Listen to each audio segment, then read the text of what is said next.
Hallo und herzlich willkommen bei unserer grenzüberschreitenden Sendung. Bonjour à tous et bienvenue dans notre émission transfrontalière. Transfrontalière, frontière, il s'en passe des choses en ce moment à la frontière, notamment entre la Moselle et la Sarre. D'ailleurs, je demande à Yannick, notre caméraman, est-ce que tu as fait ton test antigénique? C'est très bien. Les frontaliers, vous le savez, venant de Moselle, sont contraints de présenter un test de moins de 48 heures pour se rendre en Sarre. Alors pour parler de cette situation, ma foi, bien contraignante, on rejoindra tout à l'heure la ministre de l'économie et du travail, Anke Rehlinger. Puis nous prendrons la direction de Dannreichenbach en Rhénanie-Palatinat, où vous verrez, on peut passer des vacances dans un lieu atypique, en dormant dans d'anciens wagons de train.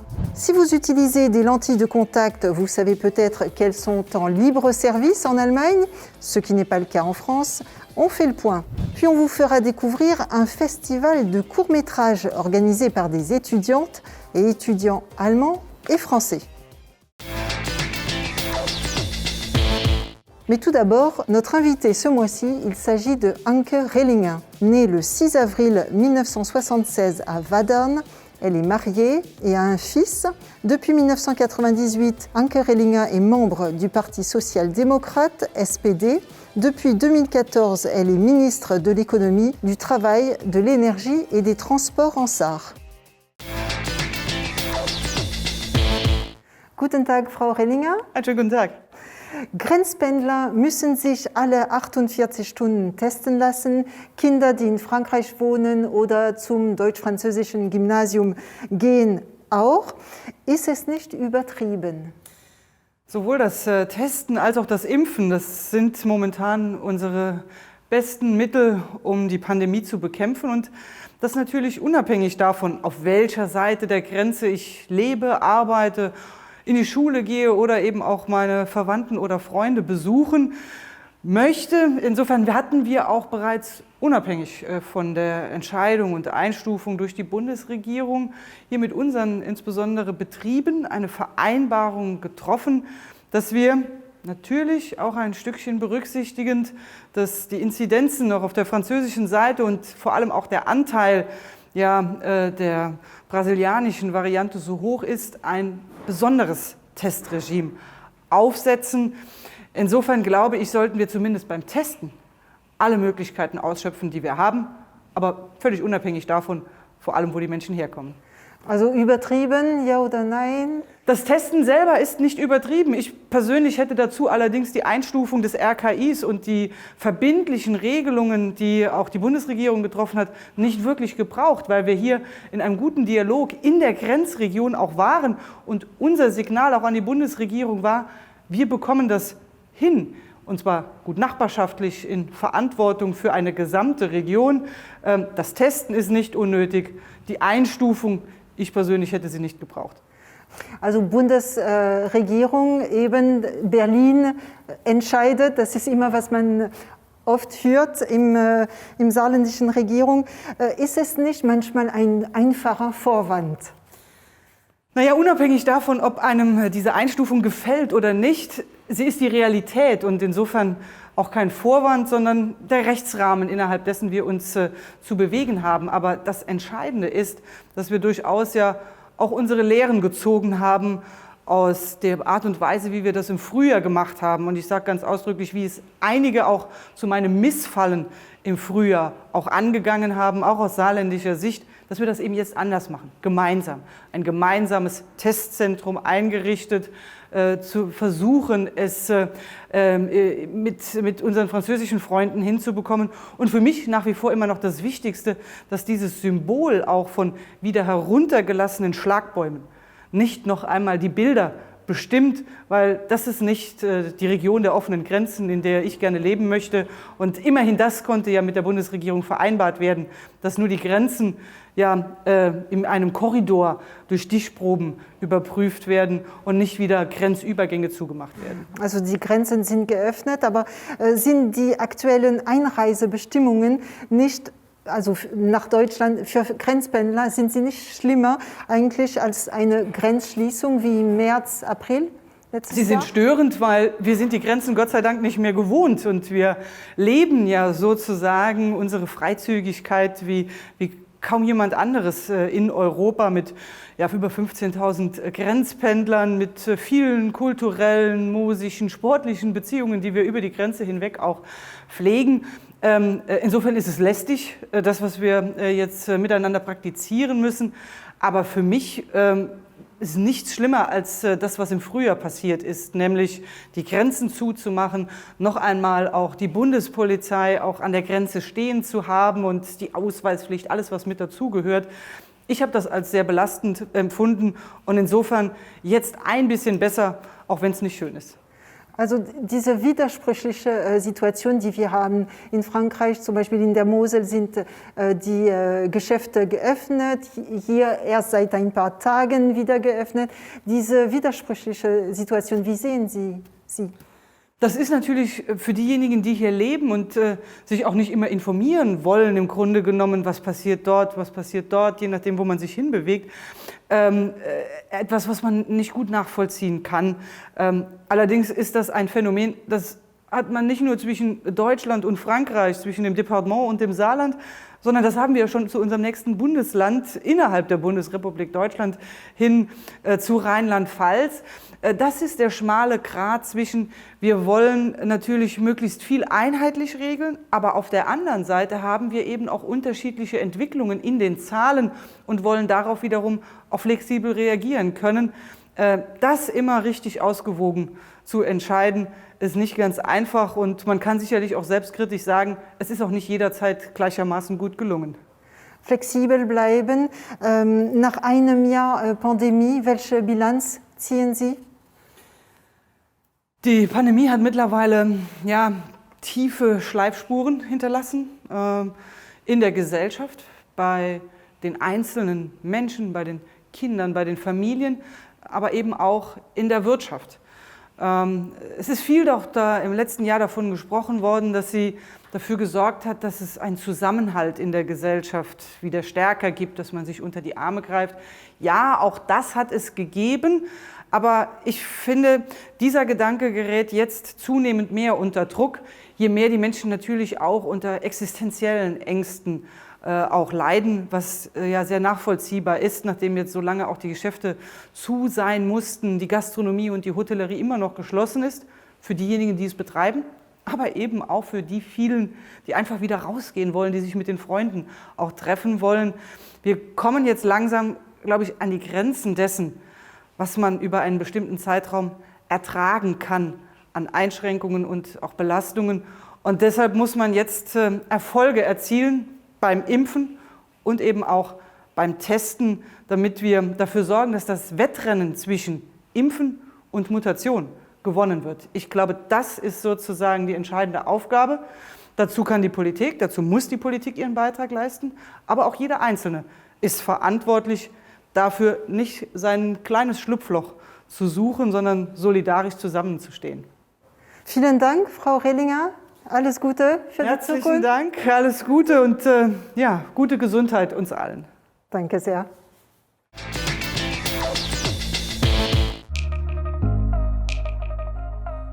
Im derzeitigen Lockdown sehen wir uns alle nach Urlaub, einfach rauszukommen und zu entspannen.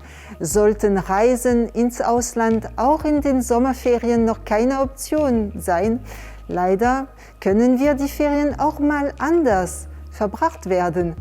Im südwestpfälzischen Dahn, genauer im Stadtteil Reichenbach, können Gäste in alten Bahnwaggons übernachten und essen. Der glückliche Jens Scherer hat sich den Ferienbahnhof genauer angeschaut.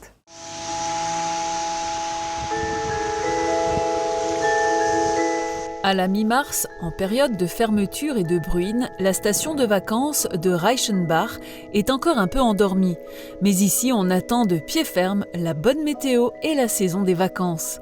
Le propriétaire, Matthäus Burkhardt, et ses logements de vacances dans des wagons sont prêts. Avec cette station de vacances près de Dahn, il a réalisé un rêve d'enfant. Ich hatte die Idee mit meinem Vater schon einmal vor 30 Jahren, einen ausrangierten Schlafwaggon einfach hier hinzustellen für Gruppen und so weiter. Aber damals hat sich das dann einfach zerschlagen aus organisatorischen Gründen, war alles zu kompliziert. Und ich bin das Thema dann aber vor 7 Jahren nochmal angegangen, weil ich mir diesen Jugendraum auch wirklich erfüllen wollte und bin dann nochmal richtig in die Sache rein. Habe dann eine Verbindung geknüpft mit Eisenbahnmuseum, mit Deutsche Bahnportalen. Also innerhalb von ein paar Wochen war ich dann auch schon gut vernetzt. Toutefois, trouver des wagons-lits était plus difficile que prévu. Ce sont donc des wagons normaux qui ont dû être convertis. Ils étaient assez bon marché, le plus cher étant le transport. L'espace extérieur appartenait déjà à Matthäus. Les câbles électriques et les 70 mètres de rails devaient être posés. Au printemps 2015, les wagons étaient montés et restaurés à l'intérieur comme à l'extérieur. Depuis, le site est une destination populaire pour les touristes de la région de Dan.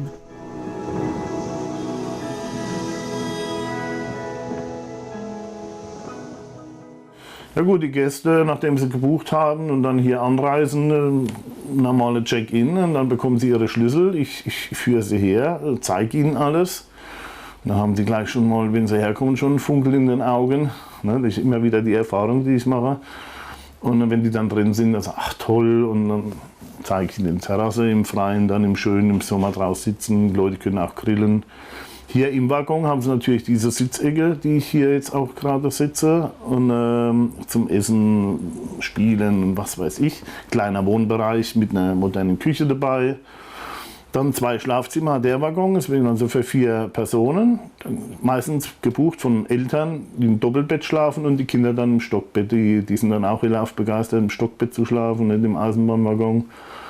Wenn dann ab und zu am Wochenende der Zug vorbeifährt an der Nachbarstrecke hier ganz langsam, dann ruckelt es auch ein bisschen, nicht? Und dann sind die wie im 7. Himmel, im Eisenbahnhimmel. Le petit déjeuner se prend dans un wagon dédié. Au total, 26 lits sont disponibles, dont 6 dans un appartement de la maison. La plupart des visiteurs viennent d'un rayon de 150 à 200 km, des familles ou des passionnés de train.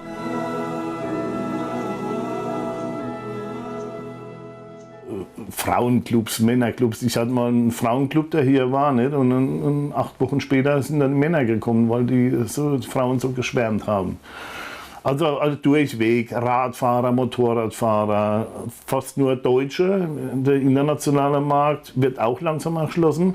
Ich hatte auch schon Elsässer, schon direkt über der Grenze. Ja, das ist auch wichtig, auch schon Stammkunde mittlerweile.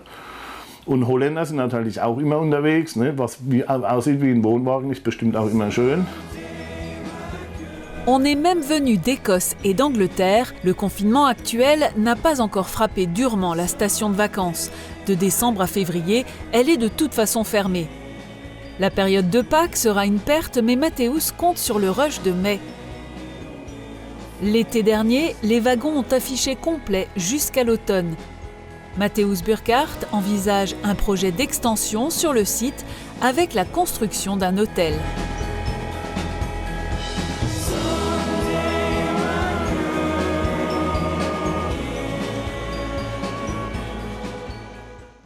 Passons de la prouesse technique et le train à un exploit qui tient sur le bout du doigt et qui nous facilite bien la vie, les lentilles de contact.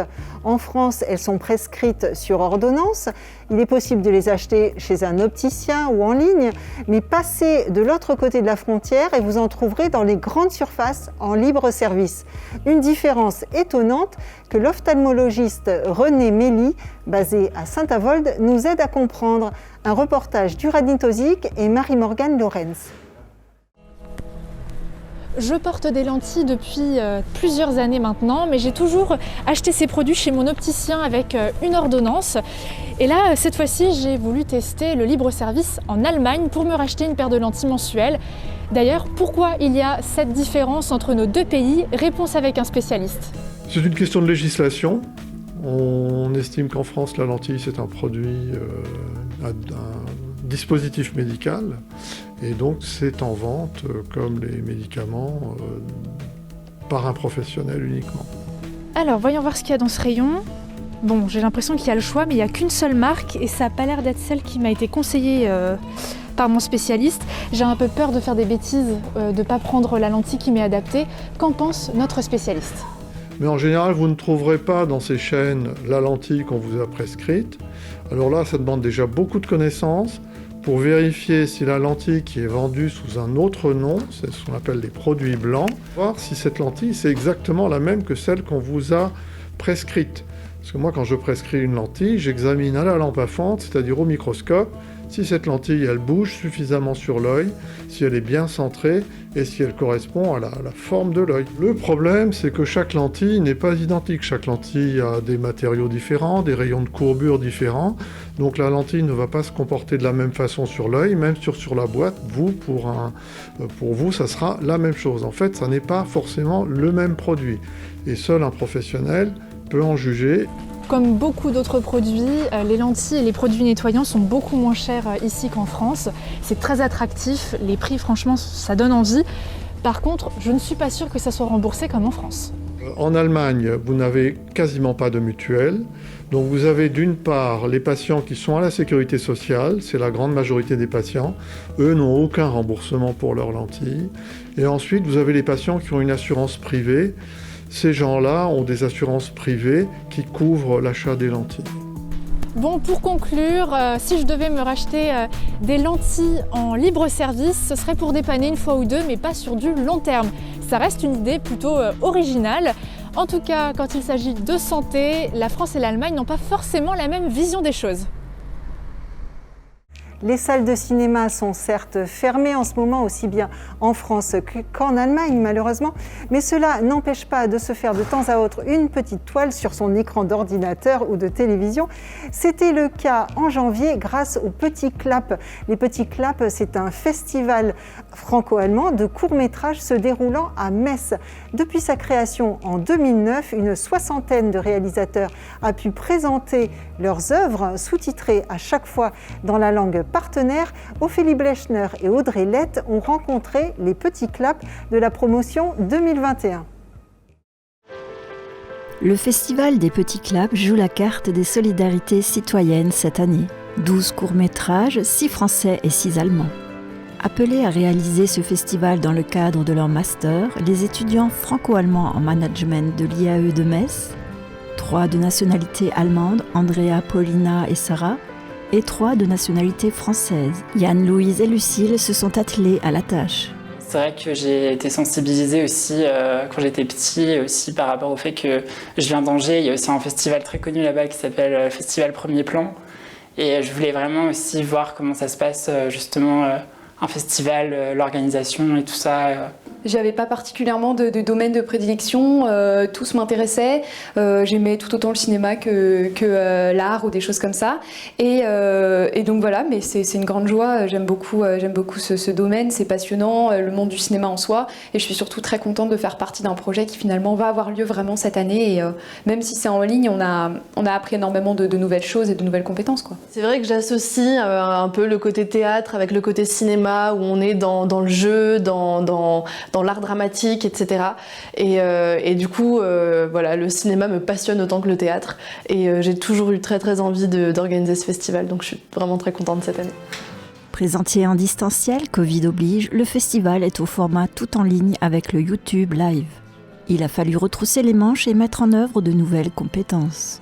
Quant au choix des films, il n'a pas été facile, car il a fallu trouver un équilibre au niveau du temps et de la représentation égale des deux langues.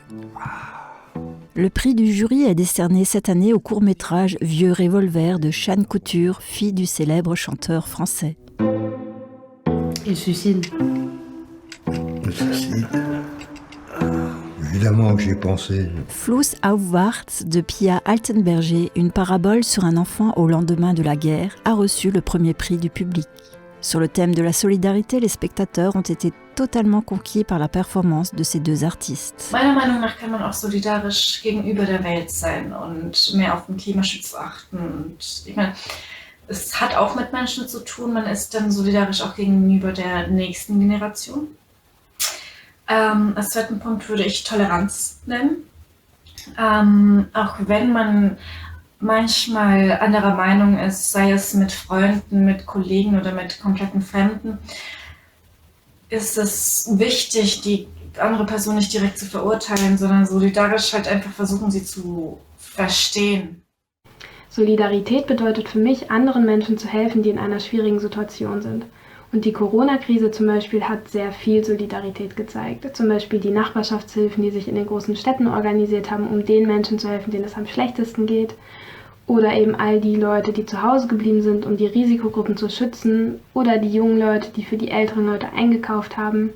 Und so hat Corona eben gezeigt, wie wichtig Solidarität ist, aber gleichzeitig auch, wie viele Menschen in dieser schwierigen Situation solidarisch gehandelt haben. Ich verbinde Solidarität mit Menschlichkeit, Mitgefühl und Zusammenhalt. Ich denke, das Jahr 2020 hat uns viele Beispiele an Solidarität gezeigt, da die Menschen viel Rücksicht aufeinander genommen haben, ich denke mehr als in der Vergangenheit, und sich auch gegenseitig unterstützt haben.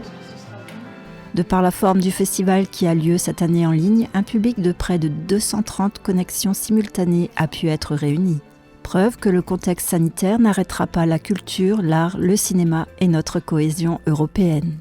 Le festival Les Petits Claps, véritable point d'orgue culturel, est un riche lieu de rendez-vous à la fois pour les amateurs de cinéma et les partisans de la culture franco-allemande.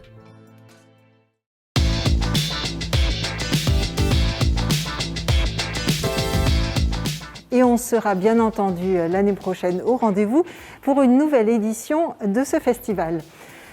Cette émission touche à sa fin, je vous remercie de l'avoir suivie. On se retrouve le mois prochain avec grand plaisir. Tschüss, bis bald!